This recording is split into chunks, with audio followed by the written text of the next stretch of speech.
தகப்பனே தேவனாய் கர்த்தாவே ஸ்தோத்திரம் ஸ்தோத்திரம் ஸ்தோத்திரம் ஸ்தோத்திரம் பேசுவது நான் ஆவியாளர் பேசுகிறார் ராஜா. அதே போல் அபிஷேகம் வார்த்தை வரும்படிக்கு செய்யுங்க ராஜா. தகப்பனே ஸ்தோத்திரம் ஸ்தோத்திரம் ஸ்தோத்திரம் வெளிப்படாத ஒரு ராஜா நீங்கள் பார்த்து கொள்ளுங்க. நாவை அடக்கு கருவீராக சப்பா ஸ்தோத்திரம் ஸ்தோத்திரம் ராஜா. என் தகப்பனே நீங்கள் பேசுவீராக ராஜா. பேசுங்க. நான் வந்து வாக்குத்தத்தை பற்றி பேசுகிறதுனால தொடர்ந்து நான் வாக்குத்தத்தை பற்றி பேசுகிறேன். நம்முடைய தேவன் எப்படிப்பட்டவர்னா உடன்படிக்கையின் தேவர். அப்போ அவர் யாருக்கு உடன்படிக்கை பண்ணிருக்காங்க எல்லாருமே தெரியும். அதாவது நான் சொல்றேன், ஆதியாகமம் 12:2 சொல்லுது. ஆதியாகமம் 12:2 நான் பெரிய ஜாதியாக்கி உன்னை ஆசீர்வதித்து உன் பேரை பெருமைப்படுத்துவேன், நீ ஆசீர்வாதமா இருப்பாய். அப்போ இது யார் கொடுத்துருக்காருன்னா ஆண்டவர் ஆபிரகாம் கிட்ட சொல்றாரு, அவனுக்கு பெரிய ஜாதம் எப்போ சொல்றாருன்னா ஒண்ணுமே இல்லை. ஆபிரகாம் கிட்ட ஒண்ணுமே இல்லை. அவரு பாருங்க அடுத்து அதுக்கு முன்னால பாருங்க 11ஆம் அதிகாரம் 32 சொல்லி பாருங்க. சேராகுடைய ஆயுசு நாட்கள் 25 வருஷம். சேராகு ஆரோனிலே வந்தார். இங்க தேராகு யாருன்னா ஆபிரகாமுடைய அப்பா. அவங்க அவங்க என்ன இருக்காங்க, தேராகு தன் குமாரன் ஆபிரகாம் ஆரோனும் குமாரன் தன் பேரனுமா இருந்தா லோத்து தன் குமாரன் ஆபிரகாம் மனைவியாக தன் மருமகன் சாரை அழைத்து கொண்டு அவருடன் ஊர் என்கிற கல்தருடைய பட்டத்தை விட்டு கானா தேசத்துக்கு போக புறப்பட்டான். அவருக்கு ஆறாம் மட்டும் வந்தபோது அங்கே இருக்கிறார். அப்போ தேராவுக்கு ஆபிரகாமுடைய சேர்ந்து அவங்க பேர பிள்ளைலாம் அவங்க மனைவியோட எல்லாம் என்ன செய்யறாரு, தேராவு வராரு. ஆனா அதுல தேராவு ஆண்டவர் ஆடுறது அதெல்லாம் சொல்ல, நான் கேள்விப்பட்டதை மட்டும் சொல்றேன். ஏன்னா தேராவு ஆண்டவர் வணங்கல, அவர் ஒரு விற்கிறாங்க, அந்த காலத்துல விற்கிறாங்க செய்யறவங்க. ஆனா இந்த இடத்துல தேராவு இறந்ததுக்கு அப்புறம் தான் ஆண்டவர் என்ன செய்யறாரு, ஆபிரகாம் என்ன செய்யறாரு, அழைச்சி என்ன செய்யறாரு. ஃபர்ஸ்ட் 1ஆம் வசனம் படிங்க 12. கர்த்தர் ஆபிரகாமை நோக்கி, நீ உன் தேசத்தையும் உன் இனத்தையும் உன் தகப்பனுடைய வீட்டை விட்டு புறப்பட்டு நான் உனக்கு காண்பிக்கும் தேசத்துக்கு போ. நான் உன்னை பெரிய ஜாதியாக்கி உன்னை ஆசீர்வதித்து உன் பேரை பெருமைப்படுத்துவேன், நீ ஆசீர்வாதமாய் இருப்பாய். உன்னை ஆசீர்வதிக்கிறவர்களை ஆசீர்வதிப்பேன், உன்னை சபிக்கிறவர்களை சபிப்பேன். பூமியில் உள்ள வம்சங்கள் எல்லாம் உனக்குள் ஆசீர்வதிக்கப்படும் என்றார். இந்த இடத்துல தேராவு இறந்ததுக்கு அப்புறம் தான் ஆண்டவர் என்ன செய்யறாரு, ஆபிரகாம் என்ன செய்யறாரு, கூப்பிடுறாரு. அவர் என்ன சொல்றாரு, உங்க பெரிய ஜாதியாக்கி உங்க பேரை பெருமைப்படுத்தணும்னு சொல்றாரு. அதுக்கப்புறம் பாருங்க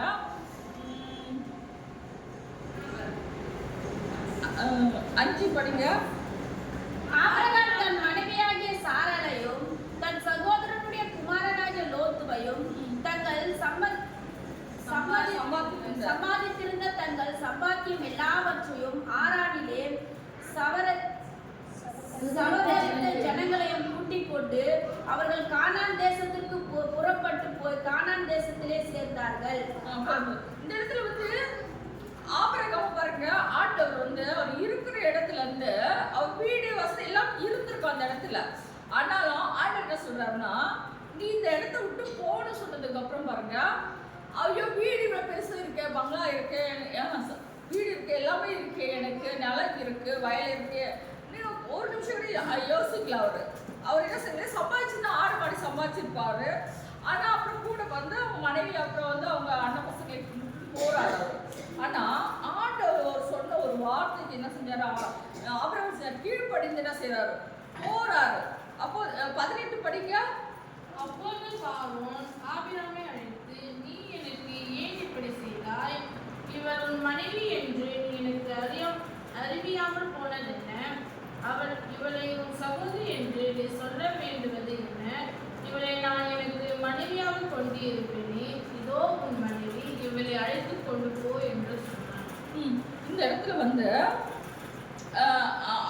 ஆபிரகாம் என்ன செய்யறாரு, அடுத்து அங்க பஞ்சம் வரதுனால அவங்க போயிடுறாங்க, அந்த ஊருக்கு போறாங்க.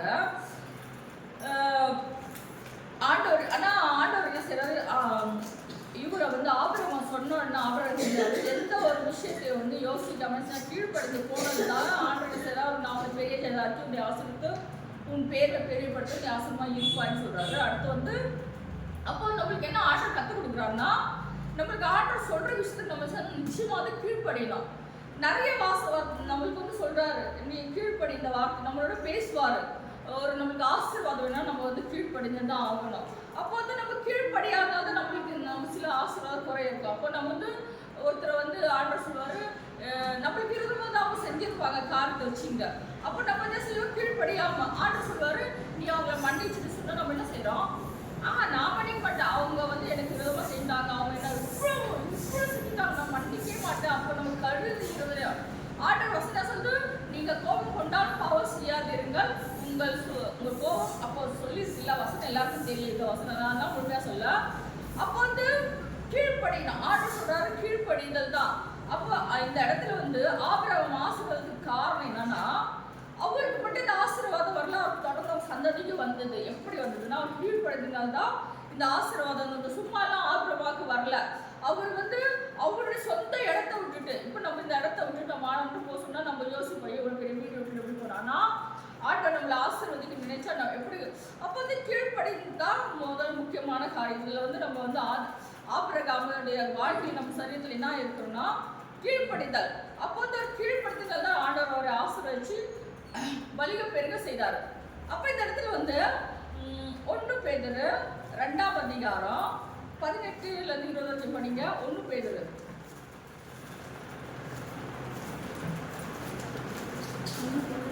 2ஆம் அதிகாரம் 18-20 படிங்க. வேலைக்காரரே, அதிக பயத்துடனே உங்கள் எஜமானுக்கு கீழ்ப்படிந்தீர்கள். நல்லவர்களுக்கும் சாந்த குணம் உள்ளவர்களுக்கும் மாத்திரமல்ல, முரண்டு குணம் உள்ளவர்களுக்கும் கீழ்ப்படிந்தீர்கள். ஏனெனில் தேவன் மேல் பற்றுதலாய் இருக்கிற மனசாட்சியின் நிமித்தம் ஒருவன் அநியாயமாய் பாடுபட்டு உபத்திரவங்களை பொறுமையாய் சந்தித்தால் அதுவே பிரதியாய் இருக்கும். நீங்கள் குற்றம் செய்து அடிக்கப்படும் போது பொறுமையோடு சகித்தால் அதனால் என்ன கீர்த்தி உண்டு. நீங்கள் நன்மை செய்து பாடுபடும் போது பொறுமையோடு சகித்தால் அதுவே தேவனுக்கு முன்பாக பிரீதியாய் இருக்கும். இங்க பாருங்க, இப்போ வந்து இந்த இடத்துல வந்து நம்ம என்ன செய்யணும்னா, இப்போ நம்ம என்ன செய்யணும், நம்ம நேசிக்கிறோம், நல்லவங்களை தான் நம்ம செய்யலாம். அவங்க சொன்னாதான் நான் கேட்பேன், அவங்க நல்லவங்க, அவங்க சொல்றதா கேட்பேன். எனக்கு வந்து அகேன்ஸ்டா இருந்தா எனக்கு பிடிக்காது, நான் அவங்களுக்கெல்லாம் அவங்க சொல்றத கேட்க மாட்டேன்னு சொன்னா, இந்த இடத்துல ஆர்டர் என்ன சொல்றாரு, அப்ப நீங்க எப்படிப்பட்டவங்கன்னு கேட்கிறாரு, நம்மள கேள்வி கேட்கிறாரு. இந்த இடத்துல வேலைக்காரர் அதிக பயத்தோடு உங்களை எஜமானுக்கு கீழ்ப்படிந்திருங்க, நல்லவருக்கும் சாதகங்களுக்கும் மாத்திரமல்ல முரண்ட குணங்களுக்கும் கீழ்ப்படிந்திருங்க. அப்ப இந்த இடத்துல வந்து ஒரு முழங்கா இருக்கு, ரொம்ப இதா இருக்காரு, அவனுக்கு நான் கீழ்ப்பட மாட்டேன். ஆர்டர் சொல்றாரு ஒருத்தர். இப்போ வந்து சாத்தான சபைன்னு ஒன்று சொன்னா பண்ண மாட்டேங்க. அதை நான் யூடியூப்ல பார்த்தேன். இன்னொரு சாத்தான சபை அந்த இடத்துல வந்து ஒரு சகோதரி வந்து இன்டர்வியூ எடுத்திருக்காங்க அவங்கள. அப்போ இன்டர்வியூ எடுக்கும்போது அவங்க ரொம்ப அன்பா பார்த்துட்டாங்களா அந்த தலைவரை பார்த்ததுக்கு அப்புறம். ஆனால் அந்த சாத்தான சபைக்காரர் வந்து போயிட்டு என்ன செஞ்சிருக்கிறார், மந்திரம் பண்றாராம், கிறிஸ்தவ விரோதம் மந்திரம் செய்யறாரு அவரு. அப்போ அப்படிப்பட்டவரை ஏசப்பா என்ன செய்யறாரு, தொடராலாம், தொட்டி பண்ண ரசிக்கப்பட்டு என்ன செய்யறாரு, ஊழியம் செய்யறாரு. இதனால ஊழியம் செய்யறாருன்னா அவர் சாத்தான சபைன்னு தெரியுது. ஆனா அந்த சகோதரி வந்து கிறிஸ்தவங்க, இன்டர்வியூ எடுத்தவங்க யாரும் கிறிஸ்தவங்க, அவங்க அவ்வளவு அன்பு காட்டுறதுனால அவர் ரசிக்கப்பட்டிருக்காரு. இப்போ வந்து நான் பார்த்து அவர் என்ன சொல்றாருன்னா, அந்த அன்பு காட்டலன்னா ஆர்டர் அன்பு அவர் வந்து சாத்தான சபை, அவரு ரொம்ப நமக்கு கர்த்தரோட பிள்ளைகளுக்கு எதிர்ப்பாக இருக்காருன்னு நினைச்சு அந்த சகோதரி வந்து இன்டர்வியூ எடுக்காம அன்பு காட்டாம ஒரு வெறுப்பு காமிச்சுதான் அந்த சகோதரன் நிச்சயமா ரசிக்கப்பட்டிருக்க மாட்டாரு. இப்போ வந்து அந்த சாத்தான சபை தலைவர் ரசிக்கப்பட்டிருக்காரு. அப்போ அதனால நம்மளுடைய பிள்ளைகளுக்கு எவ்வளவு, அப்போ ஒரு சகோதரி, அப்போ நம்மளுடைய அன்பு தான் முக்கியம். இந்த இடத்துல அவங்க வந்து அவர் சொல்றாரு அந்த சகோதரி அன்பு எவ்வளவு, அப்போ வந்து அது இயேசுவின் அன்பு. நமக்குள்ள இயேசுவின் அன்பு தான் நம்ம அடுத்தவங்களை அன்பு காமிக்க முடியும். அப்போ வந்து அந்த தலைவர் ரசிக்கப்படுறதுக்கு யார் காரணம், அந்த சகோதரிக்குள்ள யார் இருந்தது, இயேசுடைய அன்பு. அப்போ அவர் சொல்லியிருக்காரு, முக்கியமா இதை பாயிண்ட் பண்ணி சொல்லியிருக்காரு, இயேசு அன்பு உள்ளவர். அப்போ நம்ம தேவன் அன்பு உள்ளவராக இருக்கிற போது இப்போ நமக்கு எதிராக வந்து ஒருத்தர் சண்டை போடுறாங்க வச்சுங்க, அவங்களுக்கு வந்து நம்ம என்ன செய்யும், கூட சண்டை போட்டா அப்போ அவங்களுக்கு நமக்கு என்ன வித்தியாசம், ஒரு வித்தியாசமும் இல்லை. இதுல என்ன போட்டுருக்கு பாருங்க, 21 எதுக்காக நீங்க அடைப்பட்டிருக்கீங்க, கிறிஸ்தவங்களுக்காக பாடுபட்டு நீங்கள் நம்முடைய அடிச்சுவடுகளை தொடர்ந்து வரும்படி உங்களுக்கு மாதிரியே குறிப்பிட்டு போனார். அப்போ இந்த இடத்துல 20 படிங்க. 20 நீங்கள் குற்றம் செய்து அடிக்கப்படும் பொழுது பொறுமையோடு சகித்தால் அது என்ன கீர்த்தி உண்டு. நீங்கள் நன்மை செய்து பாடுபடும் பொழுது அப்படியாக பாருங்க. இப்ப நம்ம வந்து தப்பு செஞ்சா நம்ம தண்டிக்கப்படுறோம் வச்சுங்க. அது ஒண்ணும் ஒரு அதுக்கு கரெக்ட் சரியாயிடுச்சு. ஆனா நம்ம ஒரு தப்பு செய்யாம நம்ம தண்டிக்கப்படும் போது என்ன ஆயிடுது? ஆண்டவருக்காக நம்ம என்ன செய்யறோம்? பொறுமையா செய்யறோம். அது தேவனுக்கு பிரதியா இருக்கும். பிரதினா பிரியமா இருக்குமா? அப்போ வந்து இப்ப நீங்க நிறைய பேர் இது வந்து ஊழியனா இது சூஷியர்கள் வந்து சொல்ல போறோம். இதுல வந்து சூஷிஷன் சொல்ல போறோம். நம்ம தமிழ்நாட்டுல இல்ல, நம்ம மலையாளத்துல சொன்னேன். நம்மளுக்கு தான் நேரம். நம்ம இப்போ வந்து நிறைய வீட்டில் வந்து சபை நடத்துறாங்க, கட் பண்றாங்க. சபை நீங்க வந்து வீட்டில் எப்படி நீங்க சபை நடத்திக்கிட்டு அவங்க போயிட்டு ஆராதனை பண்றாங்க. சொந்த வீட்லயே ஆராதிக்க முடியல. நம்ம வந்து எப்ப எந்த காலத்துல வந்து நிக்கிறோம்? அப்போ வந்து நம்மளுக்கு இப்போ நேரம் இருக்கு. சபையில ஆராதிங்க, வீட்டு கூட்டத்தை வாங்க, நம்ம ஜபம் பண்ணலாம். அப்போ வந்து இது நம்மளுக்கு கொடுத்துருக்க தருணம். வசனம் கிடைக்காது, பைபிள் கிடைக்கும், வசனம் கிடைக்காது, பஞ்ச காலம் வரும்னு சொல்லியிருக்கு. அடுத்து வந்து நம்ம வந்து ஜபம் அப்போ நிறைய வர்றது இந்த நேரத்தில் நம்ம பயன்படுத்திக்கணும். எவ்வளவு சூழ்ச்சி சொல்ல முடியும் சொல்லிக்கலாம். ஏசு யாருன்னு தெரியாத மக்கள் வந்து சூழ்ச்சி சொல்லலாம். அப்போ வந்து இந்த இடத்துல வந்து நான் சூஷர்கள் போறாங்க பாருங்க. ஒரு பாஸ்டர் 2 லேடிக்கு போறாங்க. ஒரு லேடி வந்து செருப்பால் அடிக்குது அவங்கள. அவங்கன்னா ஒரு வார்த்தைன்னு சொல்ல அவர் கை எடுத்து கும்பிடுறாரு. அப்புறம் அந்த லேடி அடிக்கிறாங்க பாருங்க. எனக்கு பாப்பா இருந்துச்சு. ஆனா உன்னை தொடர்ந்து கண்மணி தொடறான். புரியுதுங்களா? அப்போ அவங்கள செருப்பால் அடிச்சவங்க அந்த சகோதரி எசப்பா அவங்களை ரசிங்க சந்திக்க சொல்றேன். அவங்க எசப்பா அவங்க நாசம் அப்படிலாம் நான் சொல்லல. ஏன்னா யாரு அப்போஸ்தலனாகிய பவுல் என்ன செஞ்சாரு? ஒரு காலத்துல சவுலா இருந்த போது இப்படிதான் செஞ்சாரு.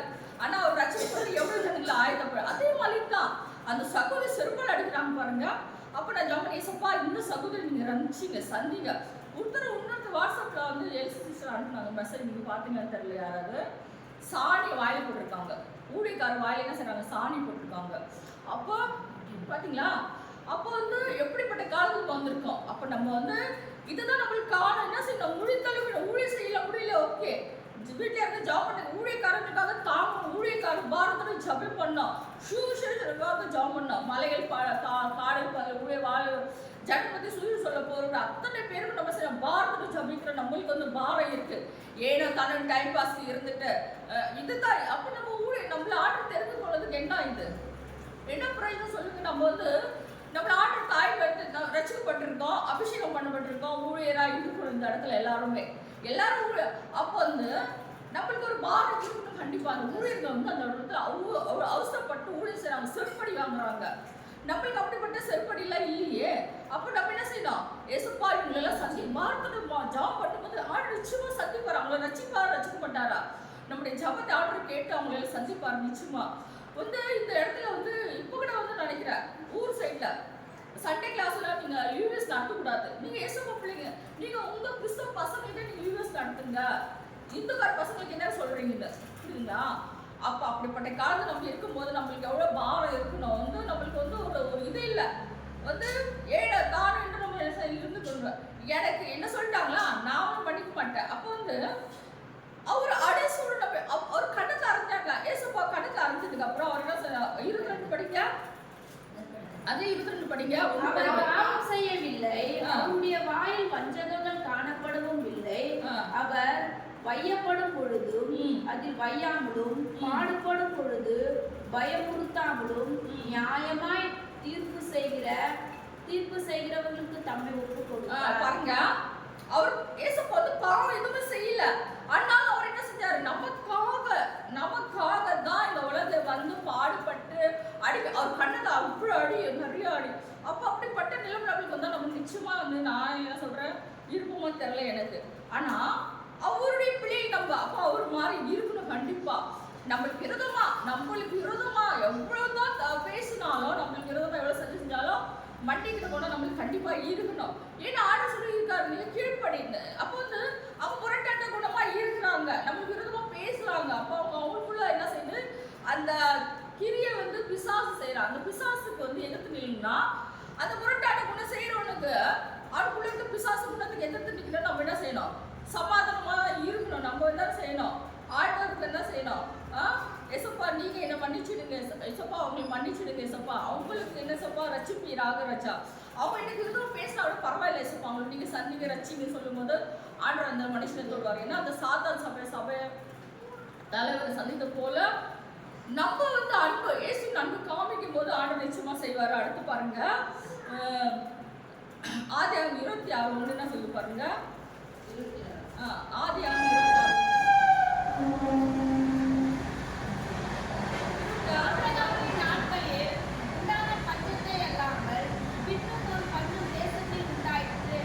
அப்பொழுது ஈசாக்கு பெலிஸ்தருக்கும் ராஜாவாகிய அபிமெலேக்கினிடத்தில் கேராவுக்கு போனான். கர்த்தர் அவனுக்கு தரிசனமாகி, நீ எகிப்திற்கு போகாமல் நான் உனக்கு சொல்லும் தேசத்திற்கு குடியிரு. இந்த தேசத்தின் வாசம் கொண்டு நான் உன்னுடனே இருந்து உன்னை ஆசீர்வதிப்பேன். நான் உனக்கும் உன் சந்ததிக்கும் இந்த தேசங்கள் யாவையும் தந்து உன் தகப்பனாகிய ஆபிரகாமுக்கு இட்ட ஆணையை நிறைவேற்றுவேன். அப்புறம் 4 படிங்க. ஆபிரகாம் தன் சொல்லுக்கு கீழ்ப்படிந்து தன் விதிகளையும் தன் கற்பனைகளையும் என் ஞாபகங்களையும் என் பிரமாணங்களையும் கை கொண்டபடியினால் நான் உன் சந்ததியை வானத்தின் நட்சத்திரங்களைப் போல பெருக பண்ணி உன் சந்ததிக்கு இந்த தேசத்தின் யாவையும் தருவேன். உன் சந்ததி பூமியில் சகல ஜாதிகளிலும் ஆசீர்வதிக்கப்படும் என்றார். போதும். இந்த இடத்துல பாருங்க, நான் சொன்னேன்ல அவங்க ஆபிரகாம் கீழ்ப்படிந்தான். அப்புறம் வந்து இந்த 4 வருஷம் ஆபிரகாம் சொல்லு கீழ்ப்படிந்து என் விதிகளையும் கற்பனைகளையும் என் நேரங்களையும் பிரமாணங்களையும் கை கொண்ட முடியாது. ஆபிரகாம் என்ன செஞ்சாரு? சொல்லு கீழ்ப்படிந்து கிளம்புனால தான் அவர் என்ன சொல்றாரு? ஆபிரகாம் சொல்லு கீழ்ப்படிந்தா என் விதிகளை. அப்புறம் வந்து அஞ்சுல சொல்லு நான் சந்ததி வானத்தை வச்சு கீழ்ப்படிந்து போனதுனால அவருக்கு மட்டும் ஆசீர்வாதம் இல்லை, அவர் சந்ததிக்கு என்ன ஆண்டு. அப்போ வந்து இந்த இடத்துல வந்து நமக்கு மாத்திரம் இந்த ஆசீர்வாதம் கிடைக்காது. நம்முடைய சொந்தங்கள் பந்தங்கள் நம்ம கீழ்ப்படிந்து போகும்போது நம்முடைய சந்ததி, நான் இப்போ நம்ம சொல்லுவோம் அவங்களுக்கு தான் சந்ததின்னு சொல்றது நிறைய பேர் கேட்கலாம். ஆனால் என் சந்ததி யாருன்னா எங்கள் அக்கா பசங்க, எனக்கு தெரிஞ்சவங்க, என் சர்ச்சில் பசங்களாம் என் பசங்க தான் இப்போலாம். அப்போ என் பிள்ளைங்களெல்லாம் ஆர்டர் ஆசீர்வதிப்பாரு கண்டிப்பாக. அப்போ நான் ஆர்டர் பிள்ளை கீழ்படுறேன். அப்போ எனக்கு நிச்சயமாக இந்த ஆசீர்வாதம் என் பசங்களுக்குன்னா எங்கள் அக்கா பசங்களுக்கு அவங்க நான் பசங்க என் பிள்ளைங்க சொல்கிறேன். அப்போ வந்து நிச்சயமாக என் ஆர்டர் என்ன செய்வார்? அவங்களை ஆசீர்வாதத்தை அவங்க பெருக பண்ணுவார். அப்போ நான் சொல்லுவேன், ஏசப்பா என் பிள்ளைகளை ஆசீர்வதிங்க ஏசப்பா, என் பிள்ளைகளுக்கு வந்து நீங்கள் வந்து செய்யுங்க ஏசப்பா. அப்போ இந்த இடத்துல வந்து ஆர்டர் வந்து வாக்கு தெய்வன், அவர் வந்து ஒருபோது நம்மளுக்கு வந்து வாக்கு மாறா தெய்வனாக இருக்கிறாரு. அப்போ இந்த இடத்துல கீழ்ப்படி இருந்தது முக்கியமான காரியம். சில விஷயத்தை நம்ம சொல்லுவார், ஆண்டவர் என்ன சொல்லுவாரு? நீ இந்த விஷயத்துக்கு வந்து விட்டு கொடு, இந்த விஷயத்துக்கு போ, கீழ்ப்படிஞ்சு போனா. நான் சில முதல்லலாம் ரொம்ப முரட்டாட்டும் பண்ணுவேன். நான் கீழ்ப்படி மாட்டேன், நான் அதெல்லாம் செய்ய மாட்டேன், என்னை அடிச்சுட்டாரா நான் செய்ய மாட்டேன், என்னை திட்டாரா நான் செய்ய மாட்டேன். ஆனால் இப்போ என்ன செய்யறேன்? ஆண்டவர் சொல்றாரு, மன்னிச்சிடு. அப்போ என்ன செய்யற? கீழ்ப்படினால என்னை வந்து ஆண்டவர் பலப்படுத்துறேன். இங்கே எவ்வளோ சுகர்னா 377 சுகர். எங்கள் அக்கா அட்மிஷன் அவருக்கு முன்னாலே டெஸ்ட் பண்ணி போனேன், ரிப்போர்ட் வாங்கல. ஆனால் அந்த சுகர்லேயே நான் என்ன செஞ்சேன்? மாத்திரை போடல. ஆனால் நான் போயிட்டு வரதுக்கு எங்கள் ஆண்டு பலத்தை கொடுத்தாரு. இப்போ வந்து அப்போ ஆர்டர் கிருபை தயவு தான் எல்லாமே நடக்கும். எனக்கு ஒரு மயக்கம் வரல, அது இதுக்கும் நான் வந்து சாப்பிட மாட்டேன். அப்போ இந்த இடத்துல வந்து ஆர்டர் கிருபை தயவு தாண்டா எவ்வளோ 500 கூட சுகர் இருக்கட்டும், ஒன்றும் பிரச்சனை இல்லை. அவர் பலத்தை கொடுக்கும்போது நம்மளே என்ன செய்யறாரு? நடத்துறாரு. அப்போ என்ன சொல்லுவோம், இவ்வளோ சுகர் அவங்களுக்கு 250 சுகர் அப்படின்னு சொல்லும்போது உங்களுக்கு மயக்கம் வரும். எனக்கெல்லாம் மயக்கம் வரும், எனக்கெல்லாம் ஆண்டவன் பலத்தை கொடுக்குறா. அப்போ வந்து நம்முடைய தெய்வம் வந்து உடன்படிக்கை செய்யணும். நம்ம கூட என்ன அப்படி இருக்காரு? அவர் நம்மள வந்து தாங்குற தெய்வம். அடுத்து பாருங்க, ஈசாக்கு இது 12 வருஷம் படிக்க அதுலே ஈசாக்கான தேசத்தில் விதை விதைத்தான். கர்த்தர் அவனை ஆசீர்வதித்தார். அந்த வருஷத்தில் 100 மடங்கு பலனை அடைந்தார். பாருங்க, அந்த இடத்துல பஞ்ச காலத்துல வந்து விதை விதைச்சு வந்து ஆசீர்வாதம் பெற முடியுமா? ஆனா ஆண்டவர் என்ன செஞ்சார் பாருங்க, அவர் வாக்கு தெய்வன், அவர் உடன்படிக்கை செஞ்சிருக்காரு. உனக்கு வந்து நான் ஆசீர்வாதம் கொடுப்பேன். அதனால ஈசாக்கு அந்த தேசம் விதை விதைத்தான். கர்த்தரை ஆசீர்வதித்தா அந்த வருஷத்தில் 100 மடங்கு பலன் அடைந்தான். எப்படி 100 மடங்குனா, ஆபிரகாம் கொடுத்த வாக்குத்தத்தத்தை ஆண்டவர் என்ன செஞ்சார்? ஈசாக்கு வந்து தொடர்ந்து வர செஞ்சாரு. அப்போ வந்து பஞ்ச காலத்துல விதை விதைச்ச போதிலும் 100 மடங்கு ஆசீர்வாதம்னா நம்முடைய தேவனால தான் முடியும். அப்போ வந்து நம்ம வாழ்க்கையில எதுவுமே இல்லை, ஜீரோவில் இருக்கும். ஏசப்பா எப்படி? ஆண்டவரால் முடியாத காரியம் ஒண்ணுமே இல்லை, அவர் செய்வார், எல்லாமே செய்வார். அடுத்து பாருங்க, 13 படிங்க. அவன் ஐஸ்வர்யவனாகி வர வர விருத்தி அடைந்து மகா பெரியவனானான். அவனுக்கு ஆட்டு மந்தைகளும் மாட்டு மந்தைகளும் அநேக பணிவிடைக்காரர்களும் இருந்தபடினாலே பெலிஸ்தர்கள் அவன் பேரில் பொறாமை கொண்டு 18-21 படிக்க. தன் தகப்பனாகிய ஆபிரகாமின் நாட்களில் வெட்டினவைகளிலும் ஆபிரகாம் மரித்த பின்பு பெலிஸ்தர்கள் கூர்ந்து துருத்து போட்டவைகளுமான துருவுகளை மறுபடியும் தோண்டி தன் தகப்பன் அவைகளுக்கு இட்டிருந்த பேர்களின்படியே அவைகளுக்கு பேரிட்டான்.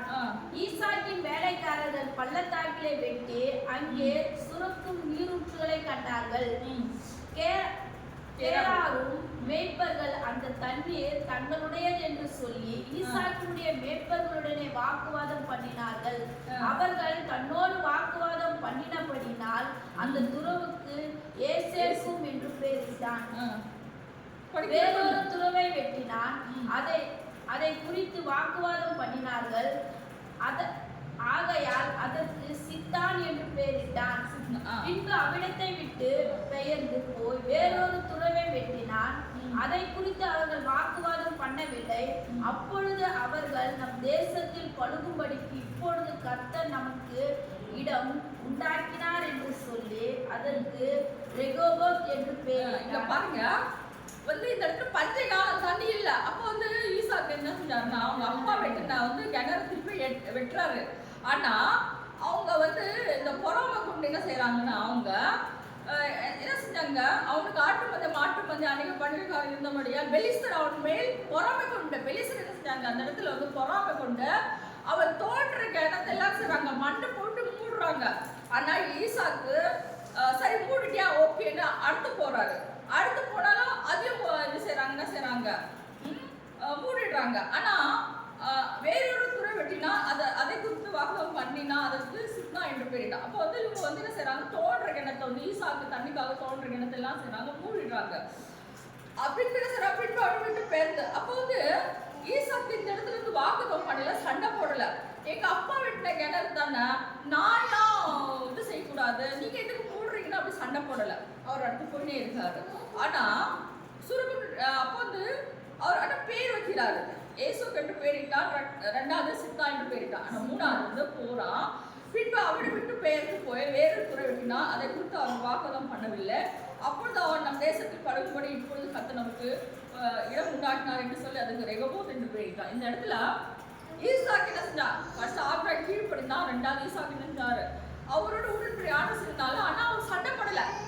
நம்ம என்ன செய்வோம், எங்க அப்பா தானே ஒன்றாரு, எங்க அப்பாவோடது, அப்ப நீ என்னதுக்கு வந்து சேர்த்து நான் இது செய்வேன், அதை தண்ணி வரணும் எனக்கு சண்டை போடல.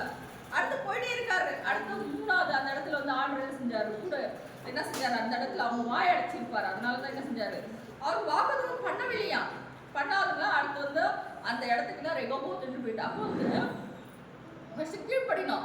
நம்மளுக்கு வந்து கீழ்ப்படினோம். நம்ம வந்து ஆண்டவர் சொல்ற வார்த்தைக்கு என்ன செய்யணும், கீழ்ப்படினோம். அவர் சொல்ற விஷயத்துக்கு நம்ம சில விஷயம் இருக்கு, நம்ம பேசுவார். அவர் பேசுற தேவன். அவர் வந்து நம்ம ஒரு தப்பு செய்யறோம், நம்மளுக்கு கண்டித்து உணர்த்துவார். நீ இந்த இடத்துல தப்பு செய்யற, நீ அவங்க கூட வந்து பேச, இல்லைன்னா அவங்கள வந்து இப்படி பேசிட்டியா, அவங்களுக்கு கொடுக்க மன்னிப்பு கேளு. நான் ஐயோ எனக்கு பிரச்சனை ப்ராப்ளம், ஐயோ எனக்கு வந்து நான் என்னுடைய ரேஞ்ச் என்ன, நான் இறங்கிலாம் நான் போக மாட்டேன் அப்படிலாம் சொல்லக்கூடாது. ஆற்றுக்குள்ள வந்துட்டா எல்லாம் இறங்கிதான் ஆகணும். தாழ்மையை கர்த்தர் கிருபை அளிக்கிறார். அப்போ வந்து நம்முடைய தேவன் எப்படிப்பட்டவர். அப்போ வந்து சில விஷயம் இருக்கு. அப்போ வந்து நம்ம வந்து ஆபிரகாம் வந்து உடன்படி ஆபிரகாம் உடன்படிக்கை பண்ணாரு. அப்போ ஒரு சந்ததி ஆசீர்வதிப்புன்னு சொல்லியிருக்காருல்ல. அப்போ நிச்சயமா இருந்தாரா ஆபிரகாமுடைய ஆசீர்வாதம் ஈசாக்குடைய ஆசீர்வாதம் யாருடைய அடுத்த வாரம் யாக்கோபுடைய பத்தி சொல்றேன். தேவன் தாவீதை ஆசீர்வதிப்பார்.